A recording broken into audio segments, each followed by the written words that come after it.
Rev up your engines!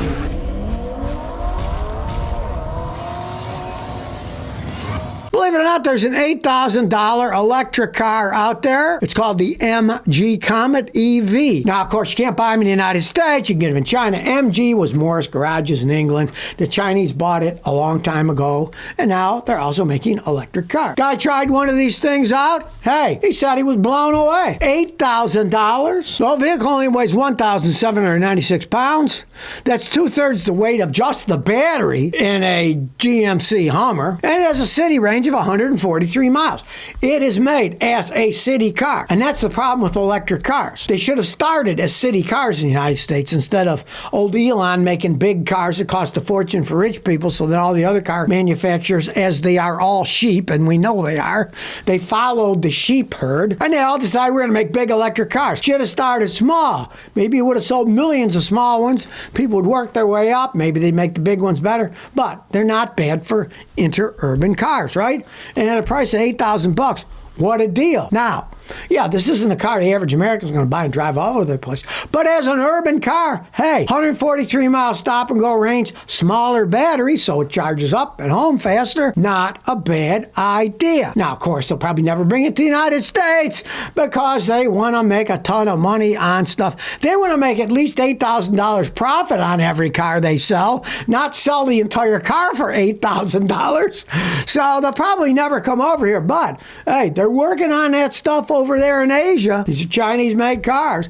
And to me, it only makes sense. Small cars for the city, bigger cars for traveling around. Or if people want to get rid of cars, hey, fly places, whatever. And then when you get there, rent an EV car. Not trying to sell EV cars to everybody, because they're not for everybody. Trump is delaying the auto tariffs. Well, one of the reasons has to do with pickup trucks. You wouldn't believe how many hundreds of thousands of pickup trucks that are sold in the United States each year are made in Mexico. The auto manufacturers were whining, oh, if you put these tariffs on, we'll lose sales, we'll have to charge more for our trucks, la, la, la. You know what I say to the auto manufacturers?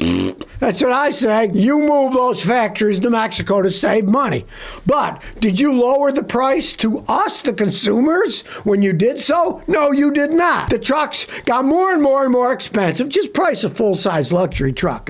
Some of them are $81,000 up, right? And even though they may be made in Mexico, they did not lower the price to the consumer. So now they're whining, well, it'll make them cost more. And of course, now I guess they're starting with a 30-day moratorium for Ford and GM and stuff so that they're not going to be putting this 25% tariff on them. Who knows what the end result will be? And knowing the auto industry, they will probably promise we'll bring jobs back to the United States, right, in the future. Well, Trump can only be in for another 4 years. After that, he can't be in again, right? So they're probably just waiting about, yeah, you know, we're going to start getting more jobs in the United States in 5 years, right? And he'll be gone. And they'll go back to their nefarious ways of sending all the jobs south of the border because it's cheaper to make them there, right? They didn't give us a break. Do you think they're going to lose billions building these factories down there? I don't think so.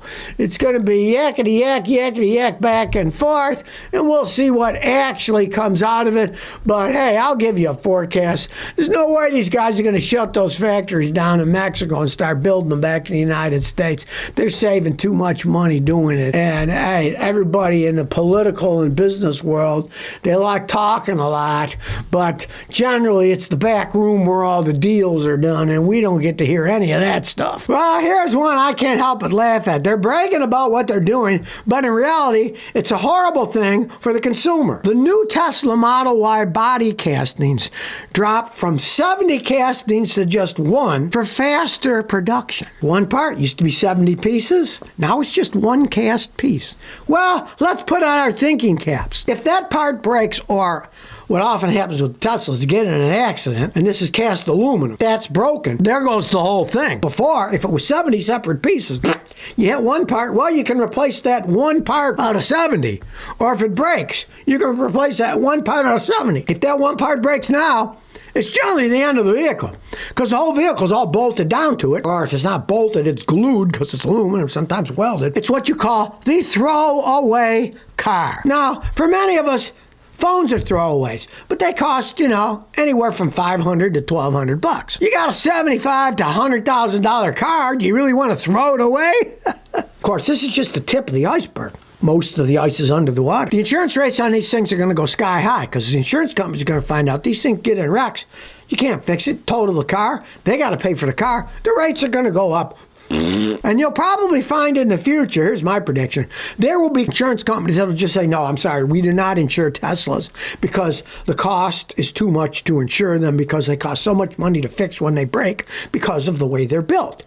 Instead of having a bunch of little pieces, you got one gigantic piece and it breaks, goodbye car. Right? Or if it's a part that you can replace, it's going to cost a small fortune because instead of 70 parts that are expensive enough one at a time, this is one gigantic part. I've seen Teslas total, they hit a curb. Those parts get broken, that's it. End of car. I've seen 2-year-old Teslas totaled because they hit a curb, that part got bent, broken, and then goodbye car. You're going to end up paying for it in the long run, one way or the other. Well, here's bad news for the economy, and if you're one of them, it's bad news for you. A record number of consumers are making minimum credit card payments, and the delinquencies on them is also rising. Active people making just the cheapest payment possible is at a 12-year high now. It's almost 11% of the people are just making the minimum payment. Now, if you're making a minimum payment, man, you're screwing yourself over. I looked it up. The average payment on credit cards is 24.75% interest. Man, I'm happy if I get 4% on a CD. You're paying what? 6 times as much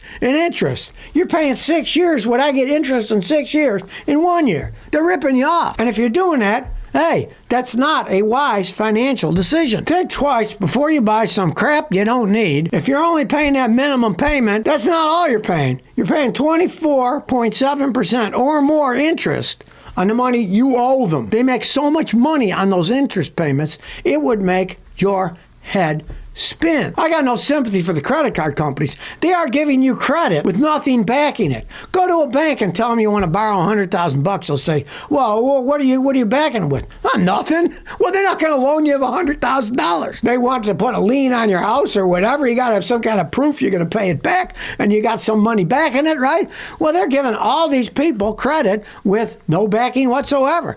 So, hey, some people then just leave. Don't pay any of it, right? But they make so much money on that 24.7% interest, they're still making a fortune. It doesn't make any difference to them. They're so far ahead of the game with the numbers that they're getting all that interest from versus the people that just walk and then say, okay, I'm not paying, I'm going bankrupt or whatever. They're still making a fortune. So, hey, they've got the game rigged in their favor. It's not to your advantage to charge something and not pay for it at the end of the month. Well, for once, I have to congratulate Volkswagen.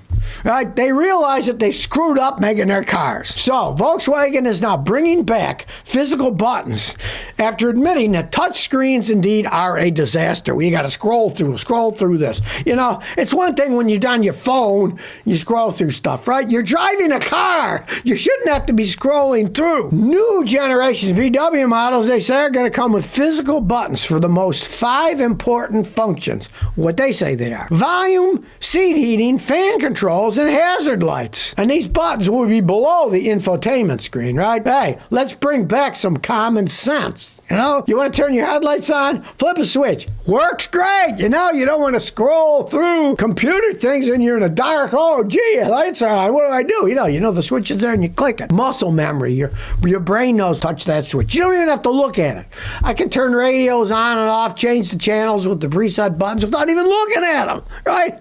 Touch screens are just stupid for many things. You're touching it, but you got to look at it because you got to read all the stuff. You're taking your eye off the road and you might get in a wreck. It'd be one thing if it's the passenger doing it, but hey, buttons worked. Go back to buttons. And Volkswagen finally realized, we made a big mistake. We are going back to buttons. At least they admitted they made a mistake and they're going to go back to buttons instead of having all these screens that you shouldn't have while you're driving a car. Fine, if you're on your phone or playing on a laptop with a touch screen. Great, you're not moving. Well, you're moving because the earth is rotating and stuff, but you're not in control of that motion like when you're driving a car. So, kudos to Volkswagen to realize that they've screwed up on a bunch of their cars that they've been making. So if you never want to miss another one of my new car repair videos, remember to ring that bell.